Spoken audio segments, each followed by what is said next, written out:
രാത്രിയൊക്കെ ദുസ്വപ്നം കണ്ട് എണീച്ചിട്ട് നമ്മൾ വിചാരിക്കും, ഓ ഇത് സ്വപ്നമായിരുന്നു, നന്നായി, ഇനിയും അവസരങ്ങളുണ്ട്, ഇനിയും നാളുകളുണ്ട് എന്നാണല്ലോ നമ്മൾ ചിന്തിക്കുക. സൂറത്ത് ഫജറിൽ അല്ലാഹു സുബ്ഹാനഹു വ തആല പറയുന്നുണ്ട്, നാളെ നരകത്തിൻ്റെ അവകാശികൾ ആ നരകം മുന്നിൽ കാണുമ്പം അവർ പറഞ്ഞ് വിലപിക്കുന്ന ഒരു വാക്കുണ്ട്, യഖുലു യാ ലൈതനി ഖദ്ദംതു ലി ഹയാത്ത്. അതായത് എൻ്റെ നാശമേ, എന്തെങ്കിലുമൊക്കെ ചെയ്യായിരുന്നില്ലേ എന്ന് പറഞ്ഞിട്ട് അവർ വിലപിക്കുന്ന ഒരു രംഗം അള്ളാഹ് പറയുന്നുണ്ട്. അപ്പം നമ്മൾ ആലോചിക്കണം, ഓരോ വർഷം കടന്നു പോകുന്നത് ഓരോ മാസത്തിൻ്റെ ദൈർഘ്യത്തിലാണ്, ഓരോ മാസം കടന്നു പോകുന്നത് ഒരാഴ്ചൻ്റെ ദൈർഘ്യത്തിലാണ്. അങ്ങനെ അങ്ങനെ നമ്മൾ ആയുസ്സും കടന്നു പോകും അല്ലേ. പക്ഷെ അവശേഷിക്കണ ഒരു ഒറ്റ കാര്യം ഉണ്ടാവുള്ളൂ, നമ്മൾ എന്താണോ ചെയ്തിട്ടുള്ളത് അതേ നമുക്ക് ഉണ്ടാവുള്ളൂ.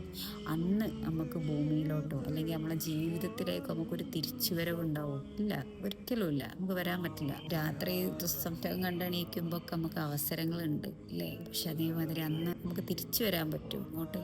ഇല്ല. പക്ഷെ നമ്മൾ അന്ന് വരാൻ പറ്റില്ല എന്നുള്ളൊരു ഉറപ്പിൽ ഇന്ന് ഈ നിമിഷം നമ്മൾ മനോഹരാക്കണം. അള്ളാഹിൻ്റെ തൃപ്തിക്ക് വേണ്ടിയിട്ട്, അള്ളാഹുവിൻ്റെ സന്തോഷത്തിന് വേണ്ടിയിട്ട് നമ്മൾ ജീവിക്കണം.